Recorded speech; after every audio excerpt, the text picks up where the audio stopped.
to do that, the curls. I love that wand on short hair because it gives such a, I don't know, it gives such a great texture to really short hair. Now, then we're gonna part the hair. So take your rat tooth comb or a regular comb and tip them sideways. And I'm gonna go from about ear to ear. You can do it up closer to the forehead or back farther, either way. This is just where I prefer it.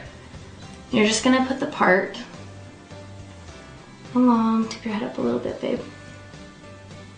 And then once you have it parted off, take an elastic and just kind of pull all that back hair out of the way. I'm just gonna add a rubber band right here to just hold it out of the way. Okay, now I'm gonna have her tip her head to the side. And you can see our part line right here. And I try to run the braid as close to the part line as possible. So I'm gonna tip, tip, tip. Thank you. Pick up a section of hair right here next to her ear. Divide it into 3 pieces. And remember, we're doing a Dutch braid, so your middle piece is going over your outside edge pieces.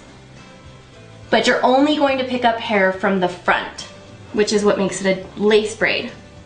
So you can see I'm picking up hair and adding it in right there. But I'm not adding hair into the back at all, only to the front. And we're just gonna continue down the front of her hair.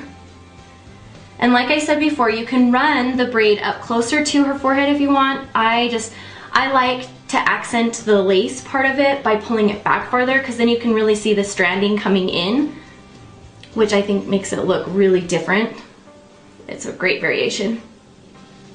You can see I'm just still only adding hair to that front piece, the front side. And if you're like her, she's got little babies, don't worry about them. Little baby hairs. You can tip your head up a little bit, please. Thank you.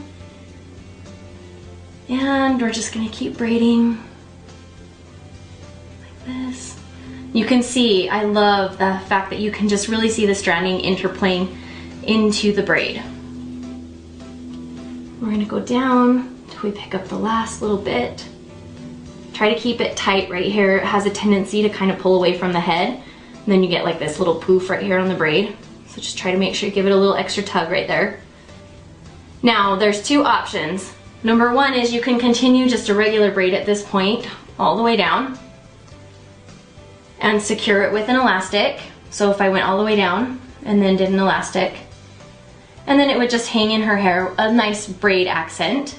Or you can go ahead and take a bobby pin and right behind the ear, just cross 2 bobby pins like this and hold that hair securely. Now, for littler kids, like the rubber band, the elastic might be a better option if you're worried about them playing at recess or doing other outside activities. For a little bit older person, you could do this and then it just hides like this securely behind her ear and it has more of just a headband effect.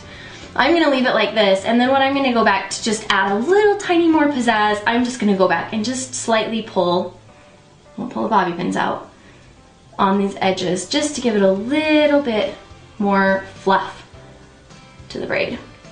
You guys know I call this pancaking. Okay, tip your head down just a minute for me. Thank you. This just makes the braid, it gives the illusion that the braid and the hair is thicker than it really is, and makes the braid stand out more, which makes it more noticeable. And then you can go and loosen the front pieces if you want. And there you have the Dutch lace headband. Let me give you a spin so you guys can see how beautimous it looks.